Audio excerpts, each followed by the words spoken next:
প্রতিদিন সকালে নিজের ভ্যান নিয়ে বের হতেন রুবেল। চলতেন গ্রামের রাস্তায় রাস্তায়, কখনো পণ্য পরিবহন, কখনো যাত্রী নিয়ে। সেই ভ্যানই ছিল সংসারের একমাত্র ভরসা। কিন্তু হঠাৎ এক রাতে সবকিছু পাল্টে যায়। গভীর রাতে চুরি হয়ে যায় তার ভ্যানটি। পরদিন সকালেই শুরু হয় খোঁজাখুঁজি। তবুও কোনো হদিস মেলেনি ভ্যানটির। পরে ভ্যানটি না পেয়ে পরিবার নিয়ে দিশেহারা হয়ে পড়েন তিনি। গত 10 দিন হচ্ছে আমার ভ্যান কেনা, আমার ভ্যানটা চুরি করে নিয়ে গেল। আপনারা যদি কিছু সাহায্য করেন, একটু সহযোগিতা করেন, আমি আবার ভ্যান কিনতে পারি। আর আপনারা যদি সাহায্য না করেন, আমার ভিক্ষা ছাড়া আর উপায় নাই। কুষ্টিয়ার মিরপুর উপজেলার সাতিয়ান ইউনিয়নের আটি গ্রামের মোহাম্মদ রুবেল 70,000 টাকা ঋণ নিয়ে ভ্যানটি কিনেছিলেন। একদিকে ঋণের বোঝা, অন্যদিকে উপার্জনের একমাত্র সম্বল ভ্যানটি হারিয়ে অনিশ্চয়তার সাগরে হাবুডুবু খেতে থাকেন তিনি। ভ্যান ছোট ছেলে চালাইতে, ওর পারি সংসার চলে। আমি চলতে পারিনি, কাজ করতে পারিনি, এখন করবো কি?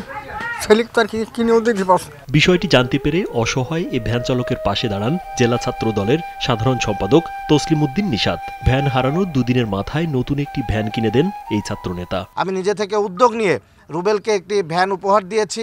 আমাদেরও অতটা সামর্থ্য নেই যে আমরা সব কিছু করে দেব, তারপরও আমরা আমাদের বাবা মায়ের কাছ থেকে, তাদের কাছ থেকে সাহায্য নিয়ে যেইটুকু পেরেছি অসহায় মানুষের পাশে থাকার জন্যই আজকের আমার এই উদ্যোগটি। সকল বিত্তবানরা যদি এই অসহায় মানুষদের পাশে দাঁড়ায়, তাহলে আমার মনে হয় আমাদের সমাজে কোনো অসহায় মানুষ আর থাকবে না। ভ্যান চুরি হওয়ার পর নিশাতের কাছ থেকে নতুন ভ্যান পেয়ে আনন্দে রুবেলের 2 চোখ ভিজে যায়। ভ্যানটা হারাই যাই, আমি চাউল ডাউল কিছুই কিনতে পারি নাই। নিশাত ভাই আমাকে এই ভ্যানটা উপহার দিয়েছে, এতে আমি খুব খুশি। এলাকাবাসীর পাশাপাশি ভ্যান চালক রুবেলের স্বজনরা অসহায় মানুষের পাশে দাঁড়ানোর জন্য ওই ছাত্র নেতার প্রতি কৃতজ্ঞতা জানান।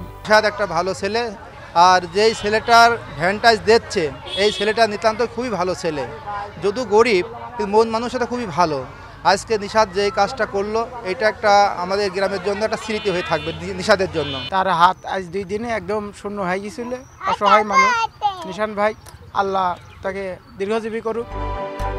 রাজীব বিশ্বাস, কালবেলা।